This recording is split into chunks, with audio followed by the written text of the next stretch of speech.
Goeiemôre. Dankie julle. Dis 'n kringfluit om terug te wees. Dis lekker om terug te wees. Baie dankie. Van die van julle wat my nie ken nie. Hallo, ek is Louis.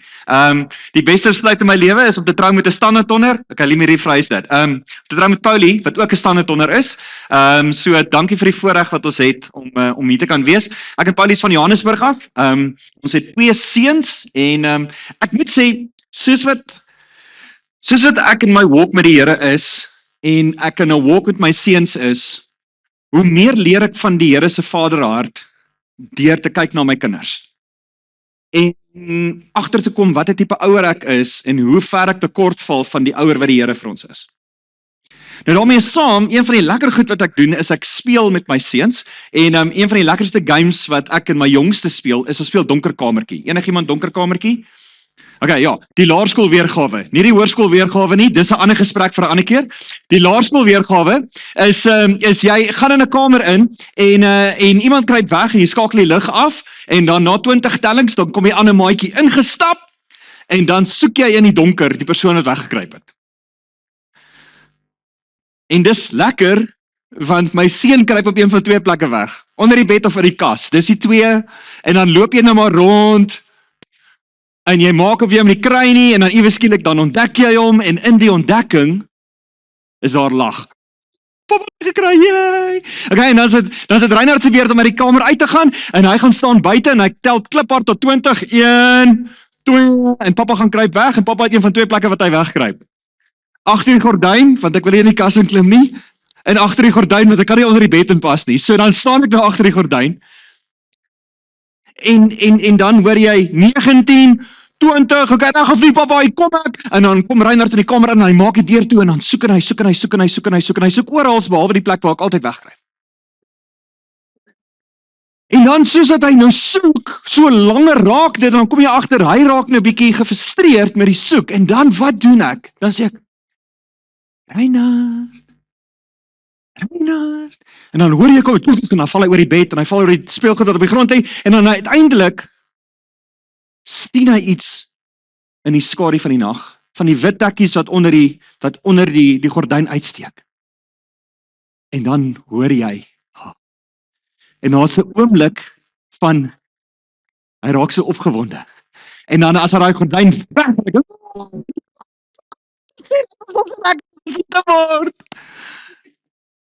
so 'n oomblik van vreugde, en dan sê hy, okay, dis papa se beurt, dan moet ek weer uitgaan en kantoor gaan tel.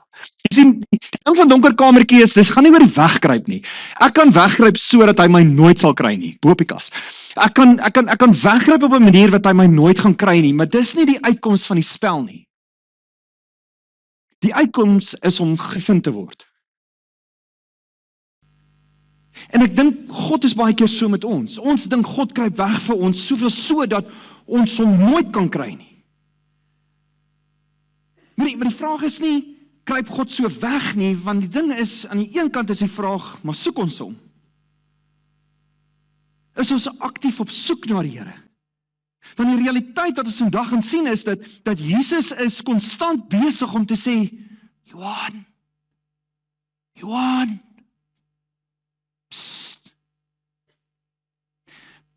want soos wat ons vreugde kry, deur ons mamma en ons pappa te kry in 'n donker kamertjie, so is daar vreugde wanneer ons die Here ontdek in ons lewens. En die feit is nie dat die Here wegkruip vir ons nie. Die feit is dat die Here besig is om ons nader te roep aan ons. Nader te roep aan hom. En dis wat ons vandag gaan uitpak.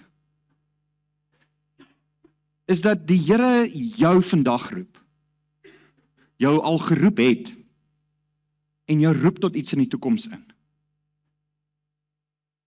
So, as jy Bybel by jou het, ons is in Matteus, die eerste boek in die Nuwe Testament. As jy 'n selfoon het, maak gou jou Bybel app oop. Ons is in die eerste boek van die Nuwe Testament en dit is Matteus. So, Matteus 4, Jesus het nou net uit die woestyn uitgekom. Hy was vir 40 dae in die woestyn, toe hy was 40 dae in die woestyn, Satan het vir hom gesê, wie is jy? En hy het heeltyd gekwout uit die Bybel uit. Toe kom hy nou en hy sê, ek weet wie ek is, ek weet tot wat ek geroep is, weet ek is God. En dan sien ons dat hy gaan stap langs die see. En hy kry 2 ouens wat besig is om saam met hulle pa die nette reg te maak. Nou, konteks vir die tyd. In daai tyd, in die Joodse tradisie, het al die seuns gegaan na die Bybelskool toe. En hulle het die Torah gememoriseer. So dis die eerste 5 boeke van die Ou Testament, het hulle gememoriseer. So dink gou-gou, hoeveel versies ken jy? Okay. Daar's jong 12-jarige Joodse seentjies wat soos 5 boeke van die Bybel woord vir woord kan opsê. Hoeveel versies van die Bybel? Moving on, right. So nou wat gebeur is, hulle memoriseer hierdie tot op 'n punt. En dan is daar die ou wat vir hulle instruksie gee, 'n rabbi. En die rabbi kyk dan en sê, jy ken die 5 boeke van die Bybel, maar hy sukkel 'n bietjie. Ons moet heeltyd vir hom sê, en wat kom volgende, en wat kom volgende? Maar hierdie ouetjie, hy's super slim. Hierdie ouetjie het 'n kans om te doen wat ek doen. Om 'n rabbi te wees soos ek. So, dankie vir jou, jy kan maar gaan, en dan wanneer daai ouetjies gaan leer hulle gewoonlik die werk wat hulle pa het. So my pa is 'n leerlooier, hy word 'n leerlooier. My pa is 'n tollenaar, ek word 'n tollenaar. My pa is 'n visserman, ek word 'n visserman. En dan in die Joodse tradisie gaan hierdie rabbi en hy vat hierdie ouetjies wat uitstaan en hy leer hulle meer en dan is daar weer 'n siftingsproses en dan leer hulle meer en dan is daar weer 'n siftingsproses en dan het jy die voorreg om jouself te skaar by 'n rabbi, om te sê ek wil by jou leer. En dan loop jy agter hierdie rabbi aan en jy leer wat hy leer, want die Joodse rabbies het verskillende interpretasies van wat die Torah sê. Soos die een sê, jy mag nie werk, dis wat die wet sê, jy mag nie werk op 'n Sondag nie, op die Sabbat nie. Okay? So nou is daar interpretasie. Wat is werk? Mag jy vir ontspanning in die tuin werk? Nee, jy werk in die tuin. Okay. Mag ek vir ontspanning 'n blommetjie knip uit my tuin uit vir die tafel waar ek nou gaan eet? Nee, maar dis werk. Party ouens sê nee, maar dis alright. Ander ouens sê nee. Jou hand het beweeg, dis werk. En dan gaan die interpretasie so ver dat die een ou sê jy mag nie spoeg op die Sabbat nie, want as jy spoeg en dit trek en dit maak 'n voetjie, het jy 'n voorgemaak jy werk. So nou is daar hierdie verskillende interpretasies en jy kies vir jou 'n rabbi en jy sê vir hom, kies my asseblief, is ek goed genoeg sodat ek by jou kan leer? En dit was 'n hoë ding. As 'n rabbi vir jou sê, kom, volg my, dan is dit nogal 'n redelike aanstelling in die Joodse tradisie. Hoekom? Want jy is goed genoeg. Jy het bewys dat dit wat jy gedoen het, jou gekwalifiseer het om goed genoeg te wees om by 'n rabbi te leer. Nou tref ons Matteus 4. Jesus is 'n rabbi. En hy gaan nie na die tempel toe of na die sinagoge toe en sê, wie is die slimste hierso? Kom kyk, kom leer wat ek gaan leer nie. Hy gaan na die ouens toe wat by die viswaters is, wat tegnies nie goed genoeg is nie. Iewers het iemand vir hulle gesê, jy kan nie die Torah opsê nie, dankie, gaan na jou pa toe, gaan vang vis. Hulle is nie goed genoeg nie. Dit wat hulle gedoen het, het hulle nie gekwalifiseer nie. Inteendeel, dit wat hulle gedoen het, het hulle gediskwalifiseer om in die heiligheid van die tempel te werk. En Jesus gaan na daai ouens toe. En hy sê vir hulle, kom volg my. Hulle is besig om net reg te maak om saam met hulle pa te werk. Hier kom hierdie ou aangestap en sê, jy en jy, kom. En dis vanuit dit wat hulle goed kom neerlê. So, dit sê, eendag toe Jesus langs die see van Galilea geloop het, sien hy 2 broers, Simon, wat ook Petrus genoem is, en sy broer Andreas. Hulle was besig om die werpnet in die see uit te gooi, want hulle was vissers van beroep. Hy sê toe vir hulle, kom hier, kom saam met my, en ek sal julle vissers van mense maak. So aan die een kant, is die vraag wat ek vanoggend het. Kan die Here jou kom onderbreek in jou dagtaak?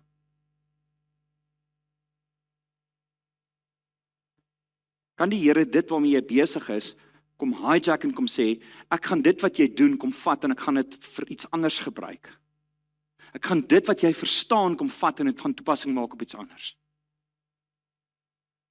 Selfs aan ons alledaagse goed, kom roep die Here ons en sê, kom nader, kom nader. Jy's 'n kleuterskooljuffrou, ag shame. Eintlik genade van die Here mag op jou rus. Okay, goed, maar jy is 'n kletsbrief. Maar in daai oomblik, in plaas van dat jy doeke skoonmaak, verstaan dat jy iets besig is om te doen in daai kind se lewe, in daai mamma se lewe, in daai gesin se lewe, en jy is besig om inspraak te gee, maar laat jy jouself toe om die Here se stem te hoor, om selfs in jou dag dalk geonderbreek te word, te sê, Here, waar wil jy my hê? Petrus ervaar hierdie. Hy stap agter hierdie rabbi aan. Hy leer al hierdie goed by hierdie rabbi. En dan is daar op 'n stadium wat hulle gaan en Jesus voer die 5000 en hy sê vir hulle, dankie, julle kan nou maar gaan, dis hierdie wonderwerk op 'n wonderwerk, en uiteindelik sê hy vir sy disippels, klim julle nou op die boot, en dan gaan julle, ek sal julle daar kry. En ons stel dit op in Matteus 14. En nou gaan hulle is op die boot, hulle is op die see van Galilea, wat laer is as seespieël. So daar is sulke berge wat hierdie kloof maak, en die onder is hierdie see, en die storms wat op hierdie waters is ongehoord, want die winde kom, en dit maak al hierdie onstuimigheid, en nou sê dit in Matteus 14, hier kom Jesus aangestap op die water, en die ouens freak uit, hoekom? Want dit is 'n spook, hoekom? Want hulle het dit nog nooit gesien nie. Hulle het nog nooit gesien dat iemand op die water loop nie, maar 2, dat in hulle storm, dat daar iemand kom om vir hulle uitkoms te kom gee nie.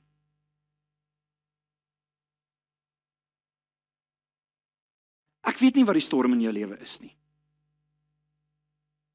Ek weet nie wat 'n skei jy vasklou nie. Maar Jesus kom nader. En wat is die beste? Hy roep jou uit dit uit. Hy sê, kom. Hy sê vir Petrus, Matteus 14. Kan ons gaan kyk.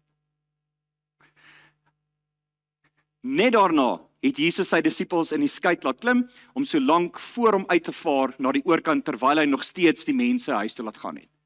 Nadat hy die mense weggestuur het, het hy na die berg toe gegaan om te gaan bid. En toe dit aand was hy daar alleen. Die skei was reeds 'n paar kilometer van die kus af, en is deur golwe getuister, want die wind was van voor. Met dagbreek, die volgende oggend, het hy op die see na hulle toe aangeloop gekom. Sy disippels het hom op die see sien loop, en hulle het groot geskrik en gesê, dis 'n spook. Van angs het hulle hart begin skree, maar Jesus het dadelik met hulle gepraat en van gesê, wees gerus, dis ek, moenie bang wees nie. Toe sê Petrus vir hom, Here, as dit regtig U is, beveel my om op die water na U toe te kom. Kom.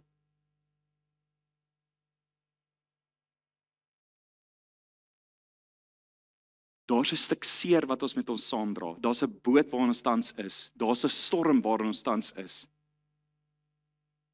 Nou vra ons vir Jesus, Here, is dit regtig U? En Jesus sê, kom. Here, maar my hart is so seer. En Jesus sê, kom. Here, maar jy verstaan nie die situasie nie. Jy verstaan nie wat ek gedoen het nie. Jy verstaan nie hoe die dorp na my kyk nie. Ek wil eintlik net weghardloop na 'n ander klein dorpie toe waar almal alles van mekaar weet. Kan ek net kom?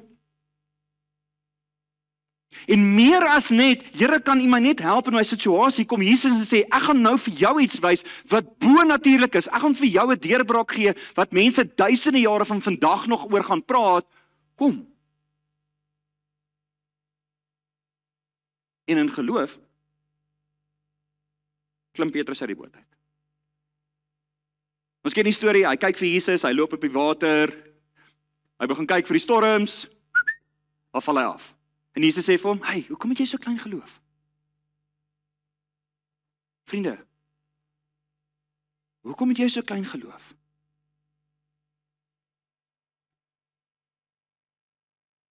In die boot waar jy vandag sit, hoekom het jy so klein geloof? Die Here het jou geroep, die Here het homself identifiseer, hy het gesê, dis ek. Here, as dit U is, dis ek. Kom. Hoekom kan ons nie die Here vertrou vir dit nie? Wat is daai ding waaraan jy so vashou, wat stink na vis? Dis al wat ek het in hierdie storm, is net hierdie dingetjie. Dis vanoggend waar die Here vir jou sê, kom, ek ken jou naam. Dis die volgende ding wat hy sê is as ons kyk na die storie van Samuel is 'n klein seentjie, hy werk vir Eli, hy's daarso in die tempel, sy ma het vir hom 'n mooi jassie gemaak, hy werk in die tempel, en een nag lê hy op sy matjie, Right, hy lê op die grond, hy lê in slaap en hy hoor Samuel, Samuel. En hy sê, "Ek kom Eli." Hy kom by Eli aan en Eli sê vir hom, "Ja." Hy sê, "Nee, jy het my geroep." Hy sê, "Nee. Nee, ek het nie. Okay, dankie. Samuel sê, "Okay, dankie." Hy gaan lê weer en weer is Samuel, Samuel. Hardop. "Ja, Eli, ek sien. Nee, hy sê ek nie. Eli raak nou 'n bietjie confused. Samuel sê, "Dis okay, hy gaan terug." En weer is haar stem sê, "Samuel." En hy hardloop terug. En hy gaan weer na Eli toe. Hy sê, "Eli, hier is ek." En Eli kom agter, is hy nie. Hy sê, "Sien jy wat? Die Here is besig om jou te roep. Volgende keer as die Here jou roep, sê die volgende." En Samuel gaan lê. Samuel. En Samuel antwoord, "Praat Here, u dienaar luister."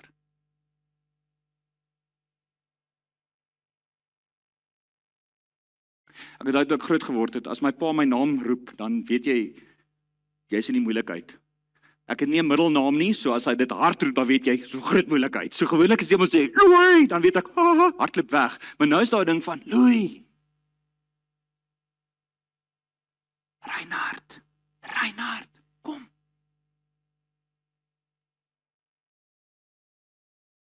Die Here roep ons op ons naam. Hoekom? Want hy ken jou. Die Here het jou gemaak.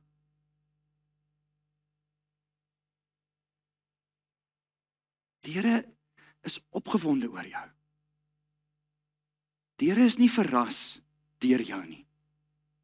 Die Here is nie verras dat jy in Standerton is nie. Die Here is hier en hy het jou hier geplaas vir 'n rede. Daar is 'n rede hoekom jy 'n Afrikaans sprekende persoon in Standerton is in 2026. Dit het nie die Here onkant gevang soos, hoekie, wat moet ek nou doen met Louis vanoggend? Hy is nou hier, ek weet nie wat ons nou lekker moet doen nie. Kom ons gee maar vir hom 'n jobbie. Nee. Die Here roep ons in ons dagtaak om mense na hom toe te gaan. Daar's 'n podcast wat ek luister en nou sê, hy is nie groot op worship nie. Nou moet ek sê, ek ook, ek is amazing in die manier wat ek sing soos die Backstreet Boys, behalwe al 5 note op een slag. Okay, so ek gaan so oor hom. So ek kan nie eintlik sing nie, worship is nie my ding nie. Maar wat die ou sê is, worship is nie my ding nie, maar ek is lief vir Jesus, so ek sing vir Jesus en ek sê vir hom dankie. Evangelisasie is nie my ding nie, ek hou nie daarvan om te sê, ken jy die Here? Maar ek ken vir Jesus en ek wil vir mense vertel van Jesus, so ek vertel vir mense van Jesus. Of jy dit nou evangelisasie noem of nie. Ek hou nie van ou mense nie. Hulle ruik weird. Okay? As jy daar in Kosmos instap, daar's 'n klank wat jou vang van soos, maar die hele dis so liefde ook ruik. Dis wanneer ons bereid is om daar in te gaan en te sê, ek hou nie van hierdie reuk nie, maar ek is lief vir Jesus. Ek sal sit en ek sal jou hand vashou en ek sal in jou oë kyk en ek sal jou stories hoor en ek sal jou trane afvee. Hoekom? Want ek is lief vir Jesus en Jesus ken my naam en Jesus ken jou naam ook. Tannie, kom ons gesels. Kom ons bid saam. Kom ons hoor. Ek het die voorreg om in die stad, ek en een van my vriende, ons roteer so om te preek by 'n ouetehuis. Julle, die goed waaroor ons daar praat is gewoonlik vergifnis en in die woorde van Disney, let it go. Want ons hou so vas in ons skytjie, ons hou so vas in die goed wat ons seermaak. Maar die Here roep jou op jou naam. Die Here roep jou om klaar te maak met goed.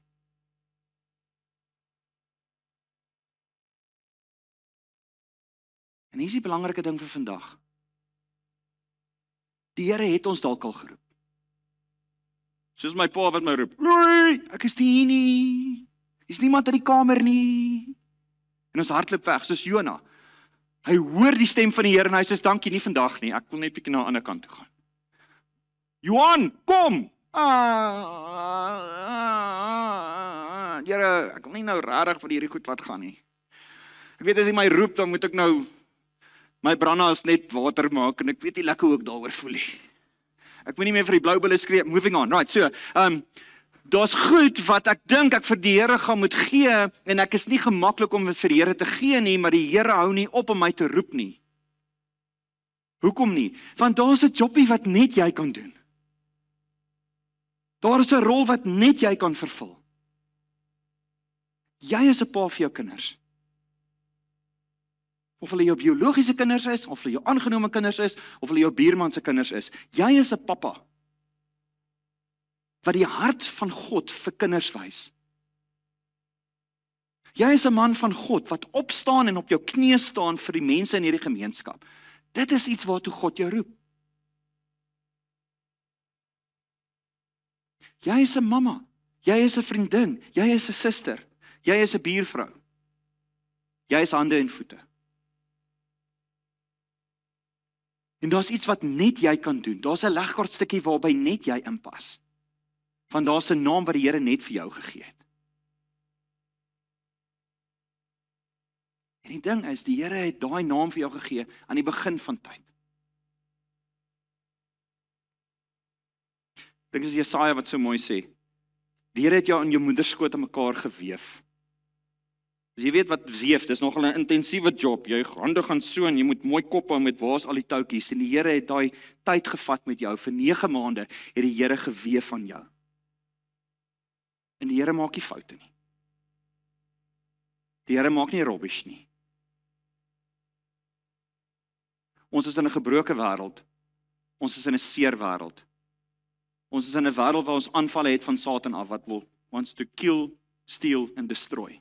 Dis sy uitkoms is om jou te breek, om by jou te steel, jou joy te vat, jou vreugde te vat, jou familie te vat, jou geld te vat, jou geleenthede te vat. Dis sy job. Maar die Here weet meer want hy het 'n plek vir jou en dis hoekom jy hier is. Vir vandag en vir altyd in.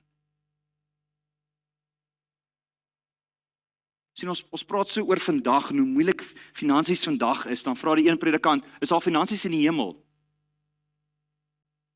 Nee, okay, so hoekom worry ons daaroor? Ja, maar is moeilik nou. Ek hoor jou. Maar daar's 'n ewigheid waarin die Here ons roep waar dit nie is nie. Is siekte seer? Ja. Is dit sleg om mense te verloor? Ja. Is dit sleg om langs 'n oop graf te staan? Ja. 'n Oop graf van verhoudings, 'n oop graf van mense wat wegval, 'n oop graf van my drome en my idees wat ek het. My kinders maak droog, nou moet ek hierdie ding gaan neersit van, ek het 'n mooi kind wat mooi goed doen en ek is happy oor dit en ek is bly oor my kleinkinders. Ek moet dit laat gaan. Hoekom? Want iemand anders het 'n besluit gemaak en ek moet nou neersê en ek moet jammer sê daaroor. Maar die feit van die saak is, die Here staan saam met ons daar in daai boot. En hy roep jou uit. Ken jou naam. Ek weet my plan wat ek met jou het. Jy is nie goed genoeg nie. Jy is nie net iemand wat 'n vissermannetjie is en dis maar al wat jy doen nie. Die Here kom roep jou, al het jy nie gekwalifiseer om te doen wat jy moet doen nie. Die Here kom en hy roep jou op jou naam en hy sê vir jou het ek lief van die begin van tyd af. En ek het jou so lief gehad dat ek bereid was om self aan die kruis vir jou te sterf. Hoekom? Dat jy weet hoe lief ek vir jou is. Dat jy weet ek het 'n plan met jou. Dat ek weet, ek ken jou naam en ek weet waarmee wat my plan vir jou is. Kan jy my hoor as ek vir jou sê, Reinhard.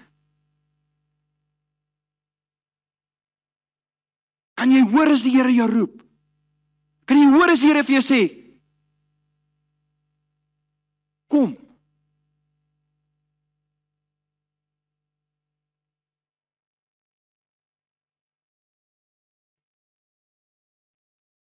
So ek gaan nou vir die band sê, kom. Ek gaan vir jou vra, wat hou jou terug?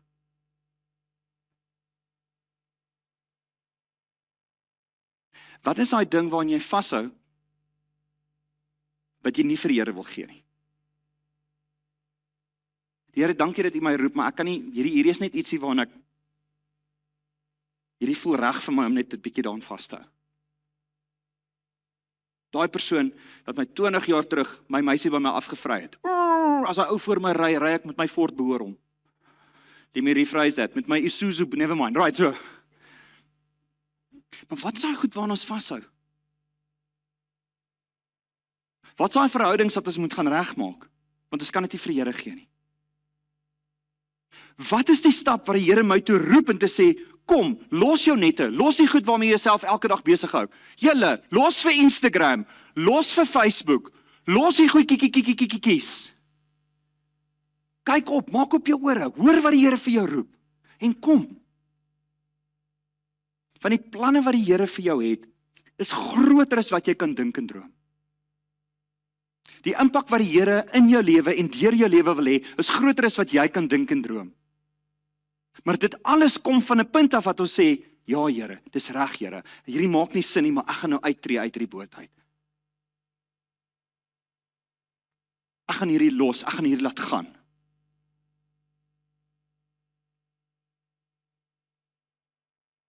Die Here het jou gemaak perfek volgens sy beeld. Ons maak foute, we don't measure up, en dis hoekom Jesus ook daar is om my gap te vul, sodat ons na die Vader toe kan gaan, sodat ons die Vader se stem oor my kan hoor en kan sê, Louis, oor jou, with you I'm well pleased. Wel gedaan, goed gedoen, my seun, goed gedoen my dogter. Ek en die mense hier in die hemel het gekyk en ons het jou aangecheer elke dag as jy iets gedoen het. As jy my stem gehoor het en gereageer het daarop.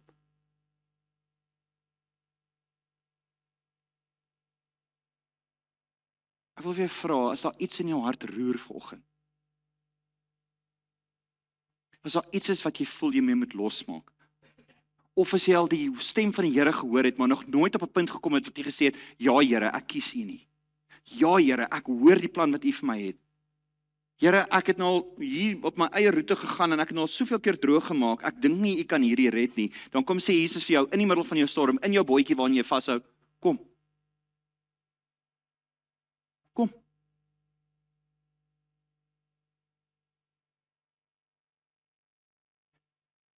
So ek gaan vir ons vra om in 'n tyd van stil gebed in te gaan. Band gaan vir ons speel, as jy wil saam sing, sing saam. Maar kom ons eer mekaar net vir die tyd wat ons het. Hier is ons 'n klomp dames en here hier voor met sulke pers aan, kan julle gou opstaan. Net gou staan net gou op. Daar's hy. Dis hoe hulle lyk so. So is jy hulle het baie mooi, dit lyk soos mense wat CPR doen. Soos jy CPR nodig het. Okay? Christ professed over your revelation. Baie dankie julle, kom as julle iets nodig het. Kom. As jy moet klaarmaak. Kom. As jy voel jy wil iets begin. Kom. Die mooie ding van die Here is, die Here roep ons altyd nader.